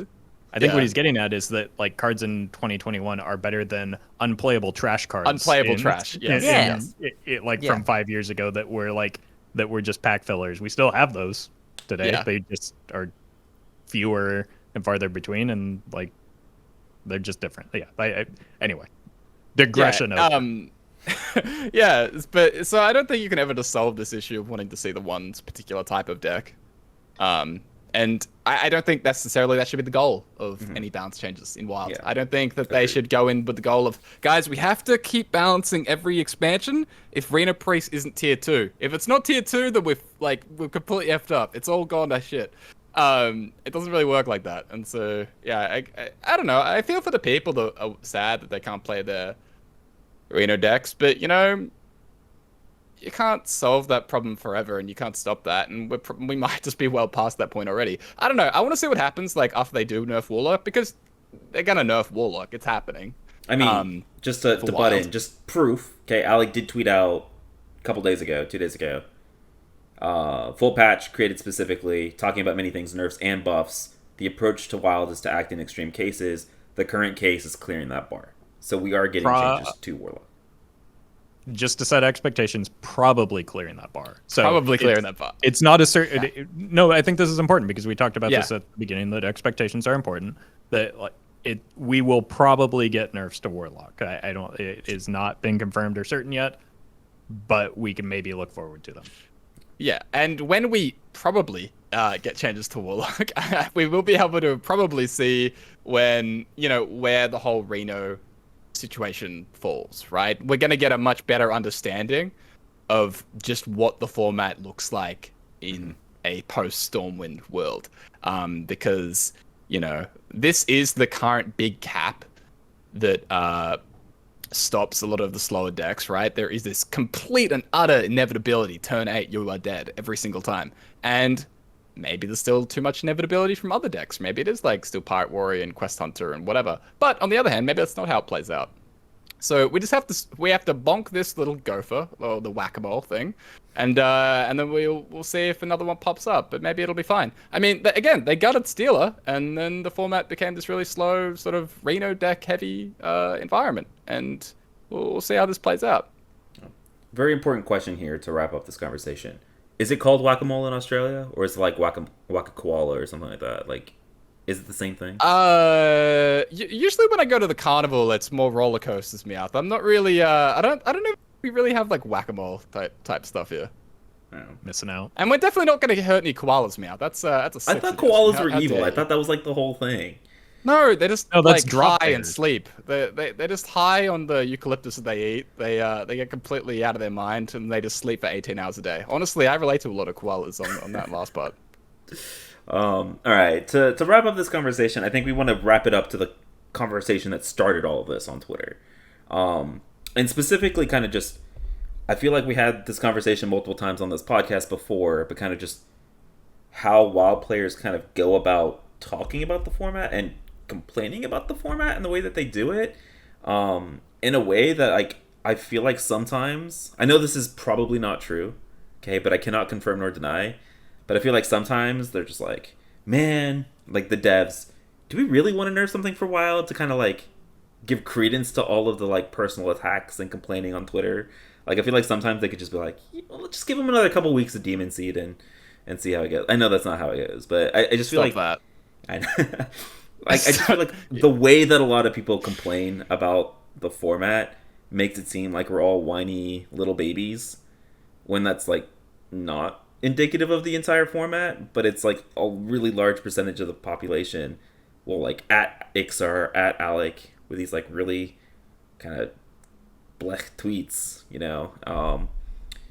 Someone And I just feel like we need to have this conversation again, even though we've had it before on the podcast, about like how to go about, like, it's okay to complain about the format, it's okay to be unhappy, it's okay to ask for change, but like how you go about doing that is super important. Yeah, I think a good example of this that's indicative of exactly what you just said is somebody posting, complaints about, I think it was Wild Specific Balance, on a picture that Ixar posted of his newborn baby. Like, what's wrong with you? Why would you think that that's appropriate? Yeah. So there's more, like, obviously that's an outlier, an extreme case. Not everybody does that, but there is, I think, a tendency for the Wild player base to have this defensiveness to their communication or their discourse that's a little bit off-putting. And I think that it's understandable, though, because like there is a sense or a feeling of needing to justify yourself as a Wild player, because as we talked about, Standard is the marquee format, and that makes Wild secondary. So when you've had years of playing in that format and years of essentially, being or feeling like a second class player because you play Wild instead of Standard, it's understandable that you would have a little bit of defensiveness. But I think it becomes problematic because when that shows in your communication with within the broader community, or more specifically within developers, it is very off-putting. And I think that maybe that's part of what led to some of the backlash, or like some of the dogpiling from the Standard community that we saw and discussed early on. I'm not saying that makes it right, but like, there's kind of a I think it's a little bit of a response to that. So I understand why players feel defensive, about Wild. I experience this from time to time because you're the sidekick format, and you kind of have to justify your reasoning for enjoying the sidekick format. But I think it like I said, I think it creates problems, and maybe needlessly you're starting from a point of antagonism, or us versus them, whether it's Wild versus Standard or the Wild player base versus the developers. And anytime you start from an antagonistic point of view, people can kind of pick up on that and respond at times in kind to that, and it kind of creates a self-perpetuating cycle. So I understand the Wild players' feelings, and I think that there's something to that. But when you communicate, I think, and express your problems, it actually does a disservice to you to let that show and have an emotional way of conveying your thoughts. Kind of actually harms the point that you're trying to make. I think that was very well said, and something that stands out to me. So, okay, I want to make sure I'm clear on this. There is nothing that Wild players have ever said that justify being marginalized by any group of players, whether they are other Wild players or Standard players. It is not something that is deserved. I will say that I have had some pretty distinct memories of discourse from Wild players towards other Wild players being combative. There was a point, I think this has been a while ago, where the meta reports were really, really tribal. Where like if you were on Tempo Storm versus what was the other one, Wild Side versus Vicious Syndicate, you picked one and then crapped on the other two, and that was kind of a thing that just went around. That's gotten way better. I want to make sure I'm clear. It's gotten way better. But I remember that being a really significant point of contention, and all of these posts on /r/Wild Hearthstone, the comment section were just these total wastelands. And I'm not going to say that Reddit ever has good comment sections, but these were like exceptional. They were really out there. In full disclosure, I work for Vicious Syndicate. I'm not going to say that we have the best meta snapshot. I'm going to say that's the one I work on. It's the one I like the most because I'm there. And also Corbett is on there, and I think that he's very handsome. And Meowth. But yeah, and Meowth, yeah, that's right. Yes. So full disclosure, everyone except Roffle. We should talk after the show. Roffle I former VS. Yeah, I used to write for VS and There we briefly go. Tempo Storm, but Okay, so you've done both. You like Coke and Pepsi. I did both at the same time.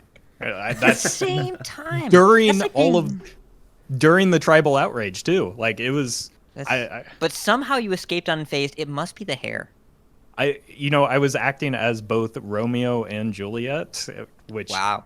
I realize is a very bizarre I was about to say, where's analogy, that metaphor going? and I'd like to I got some backtrack from bad that, news but I was about how joining. that ends. That doesn't yeah. end well. No, there's everything. I immediately regret going there. Just, but I was joining. I was attempting to join the warring tribes there, and I failed.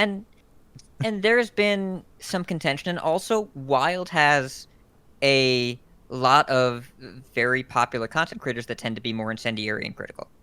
Hold up a second. I want to make sure I'm clear. I am not just talking about Zeddy. I want to be clear. I am not just talking about Zeddy. This is not a coded Zeddy message. That's not what I just said. Said that Wild has some content creators that tend to be critical with their approach. And again, Roffle, you spoke to the good point. Like, if you were chronically disappointed, why wouldn't you be critical? And also that there are just players that I think, like I talked about way earlier in the show, that Wild's kind of this house party atmosphere where you see the same people going from stream to stream to stream to stream. When you have all this pre-existing conversation, then making a tweet is a lot less offensive to the people that know where you're coming from, because there are like a small number of people in the Wild content scene. They all know each other.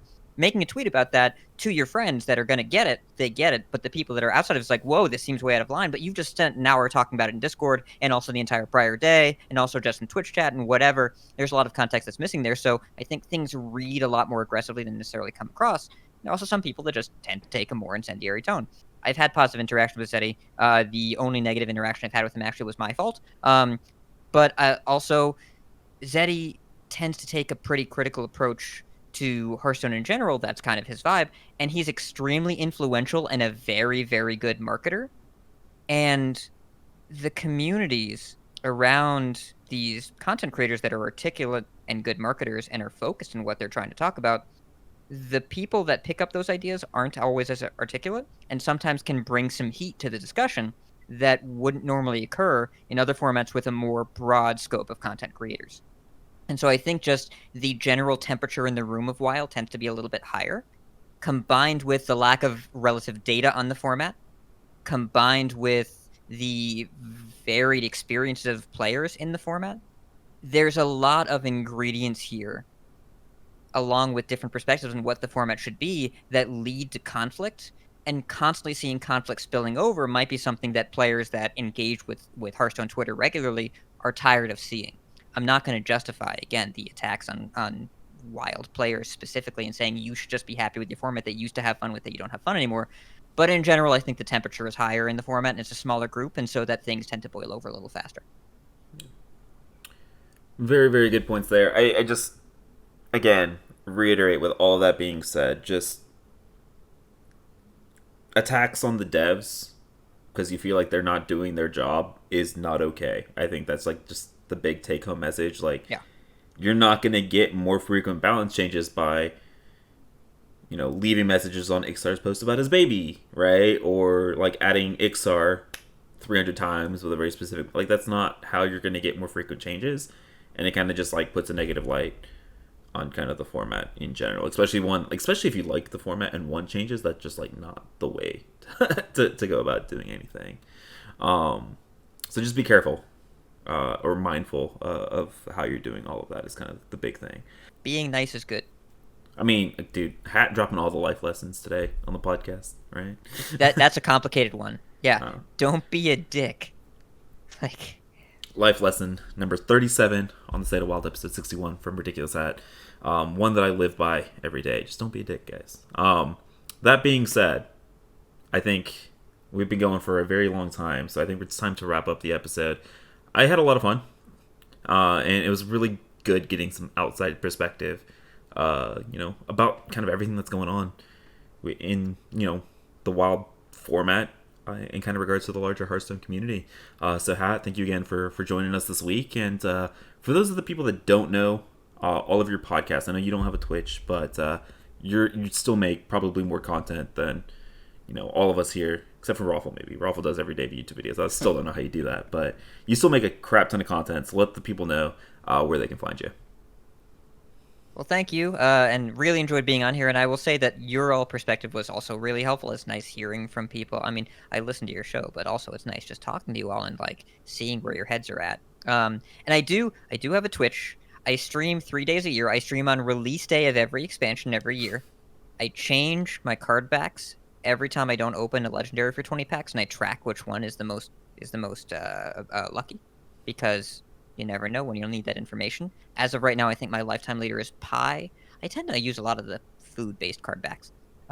So you can find me at twitter.com/RidiculousHat. Also, if you go to Ridiculous Hat, a very nice listener of mine bought that for $1, and that goes to my Twitter. That's the hub of my content, but also I host 3 Hearthstone podcasts. Coin Concede, a podcast dedicated to making the competitive side of the game more accessible to you. That is like, there's some tournament talk, some ladder talk, and we try and do some educational content every week. There's Vicious Syndicate, a data-driven look at the standard metagame. That's where me and Zacho find answers to the eternal question, how you doing, Hat, as well as take a look at the standard metagame from a data perspective. And then the Angry Chicken, we have a much more broad approach there. We talk about Battlegrounds, talk about duels, talk about mercenaries, talk about whatever's going on, whatever we're playing, and just try and reach as many people as we can with Hearthstone news and information. It's been around for a long time. How about the rest of you? Where can I listen and watch your great content? Well, I think most people probably know where to find me at this point. Before we talked about a lot of fairly downer topics today, so I wanted to highlight one thing from Dane over on Twitter, because he had a take about this whole situation that really resonated with me. And he said that Wild is a mode exclusively for me to make videos off of and annoy opponents. Once you understand that, you will have the right expectations. So go follow Dane on Twitter at DaneHearth, and look for my content to show up in your recommended feed somewhere. Damn. Now I need to go find someone to sell out. This is ridiculous. But no, if you want to find me and find absolutely zero YouTube content, you can find me at Corbettgames on Twitch and Twitter and YouTube when I put out a video once a month or something. But yeah, that's at Corbettgames, guys, if you want to come hang out. I've got nothing witty to say, man. It's been 2 hours and I'm like completely out. I got nothing to... I'm going to end this podcast on a very lame note, guys. I'm sorry. But you can find me at Get Me Out, Twitch, Twitter, YouTube, all that kind of good stuff. And of course, just a reminder, if you guys want to listen to the podcast on the go, make sure you guys check us out. State of Wild, just search it in the search bar. Spotify, Apple Podcasts, Google Podcasts, all that kind of good stuff. Check us out there. Appreciate all of you guys for listening to the end. Hope you guys enjoyed this week's episode. It was some pretty fun topics, and hopefully you guys enjoyed as well. If you guys have comments on some of the stuff we talked about, let us know down in the comments below. And with all that being said, we will see you guys again next week. All right, have a good one.